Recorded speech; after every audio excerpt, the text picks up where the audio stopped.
മക്കളെ, welcome back to Xylem learning. It's me Rima miss ആണ്. അപ്പോൾ നമുക്ക് medieval India art and literature, മധ്യകാല ഇന്ത്യ കലയും സാഹിത്യവും എന്ന ചാപ്റ്ററിൽ വരാൻ ചാൻസ് ഉള്ള കുറച്ച് ക്വസ്റ്റ്യൻസ് ഡിസ്കസ് ചെയ്താലോ?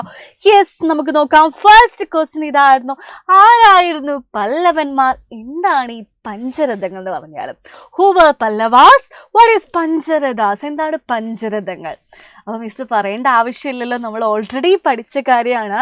ആരായിരുന്നു പല്ലവന്മാരെന്ന് പറഞ്ഞാൽ യെസ്, കാഞ്ചീപുരം ആസ്ഥാനമാക്കി ഭരണം നടത്തിയിരുന്ന റൂളേഴ്സ് അല്ലെങ്കിൽ രാജാക്കന്മാരായിരുന്നു പല്ലവന്മാർ എന്ന് പറയുന്നത്. ഓക്കെ, ആരായിരുന്നു പല്ലവാസ് എന്ന് പറയുന്നത്? Rulers at Kanchipuram. കാഞ്ചീപുരത്തെ ഭരണാധികാരികൾ, റൂളേഴ്സ് ആയിരുന്നു പല്ലവാസ് എന്ന് പറഞ്ഞാൽ അല്ലേ. ഇനി എന്തായിരുന്നു പഞ്ചരഥങ്ങൾ?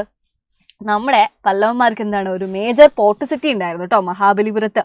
അവിടുത്തെ പല്ലവ രാജാവായിരുന്ന ആരടാ, നരസിംഹവർമ്മന്റെ കാലത്ത് അദ്ദേഹം കൺസ്ട്രക്ട് ചെയ്തിരുന്ന, അദ്ദേഹം ഉണ്ടാക്കിയിട്ടുണ്ടായിരുന്ന ടെമ്പിൾസിനെയാണ് നമ്മൾ പഞ്ചരഥങ്ങൾ എന്ന് വിളിക്കുന്നത്. ഓക്കെ, നോക്കിക്കോ. Pancharathas, the temples constructed in Mahabalipuram during the reign of Pallava king Narasimhavarman. നരസിംഹവർമ്മന്റെ ഭരണകാലത്ത് അദ്ദേഹം കൺസ്ട്രക്ട് ചെയ്ത ടെമ്പിൾസ് ആണ് എന്ത്, പഞ്ചരഥങ്ങൾ എന്ന് പറഞ്ഞാൽ. ദ നെക്സ്റ്റ് ക്വസ്റ്റ്യൻ ഇതാ, write the example of single rock carved temples. അതായത് ഒറ്റക്കല്ലിൽ കൊത്തിയെടുത്ത ക്ഷേത്രങ്ങൾക്ക് എക്സാമ്പിൾസ് ഏതൊക്കെയാ? ഒറ്റക്കല്ലിൽ കൊത്തിയെടുത്ത ക്ഷേത്രങ്ങൾ സൺ ടെമ്പിൾ ഉണ്ടല്ലേ, കൊണാർക്കിലെ സൂര്യക്ഷേത്രം സൺ ടെമ്പിൾ ഉണ്ടായിരുന്നു.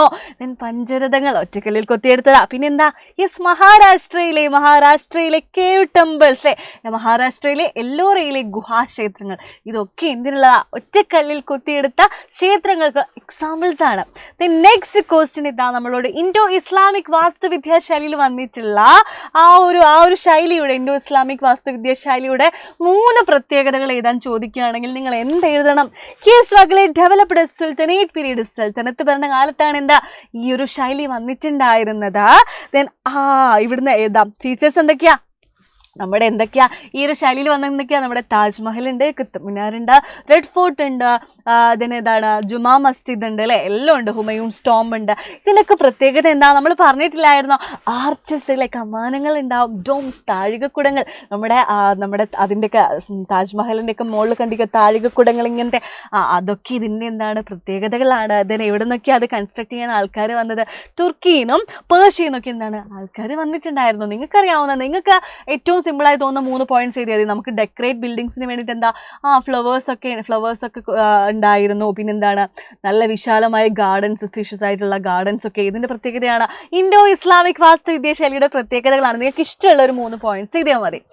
നെക്സ്റ്റ് ക്വസ്റ്റ്യൻ അത് കണ്ടോ, ഡെക്കറേറ്റ് ബിൽഡിങ്സ് കണ്ടോ, എന്തൊക്കെയാണ് യൂസ് ചെയ്തത്? റെഡ് സ്റ്റോൺസും മാർബിളൊക്കെ ആയിരുന്നു യൂസ് ചെയ്തിട്ടുണ്ടായിരുന്നത്. എഴുതാൻ പറ്റും. സ്പേഷ്യസ് ഗാർഡൻസ് മിസ് പറഞ്ഞ ഏതെങ്കിലും 3 പോയിന്റ്സ്, നിങ്ങളോട് 3 അല്ലെങ്കിൽ 2 പോയിന്റ്സ് ഒക്കെ ചോദിക്കത്തുള്ളൂ കേട്ടോ. അപ്പം നെക്സ്റ്റ് ക്വസ്റ്റ്യൻ ഇതാ, which was the first building constructed Indo Islamic style? Indo Islamic വാസ്തുവിദ്യാ ശൈലിയിൽ വന്നിട്ടുള്ള ഫസ്റ്റ് ബിൽഡിംഗ് ഏതായിരുന്നു? യെസ്, കുത്തുബുദ്ദീൻ ഐബക്ക് സ്റ്റാർട്ട് ചെയ്തിരുന്ന കുത്തബ് മിനാർ ആയിരുന്നു അല്ലെ. കുത്തബ് മിനാർ ആയിരുന്നു എന്ത്, ഈ ഒരു ശൈലിയിൽ ആദ്യമായിട്ട് കൺസ്ട്രക്ട് ചെയ്ത ബിൽഡിംഗ് എന്ന് പറയുന്നത്. ഓക്കെ, കുത്തബ് മിനാർ സ്റ്റാർട്ട് ചെയ്തത് ആരുടെ റെയിനിൽ, ആരുടെ കാലഘട്ടത്തിൽ? കുത്തുബുദ്ദീൻ ഐബക്കിന്റെ കാലഘട്ടത്തിലാണ് ഇത് സ്റ്റാർട്ട് ചെയ്തത്. പക്ഷേ ഇത് കംപ്ലീറ്റ് ചെയ്തത് ഇൽത്തുമിഷ് ആയിരുന്നു. എന്ത് ഇത് കംപ്ലീറ്റ് ചെയ്തിരുന്നത്? സുൽത്താനേറ്റ് പീരീഡിലെ റൂളർ ആയിരുന്ന ഇൽത്തുമിഷ് ആയിരുന്നു ഇത് കംപ്ലീറ്റ് ചെയ്തിരുന്നത് അല്ലേ. ഓക്കെ, ദെൻ ഇതിന്റെ പ്രത്യേകത എന്താ?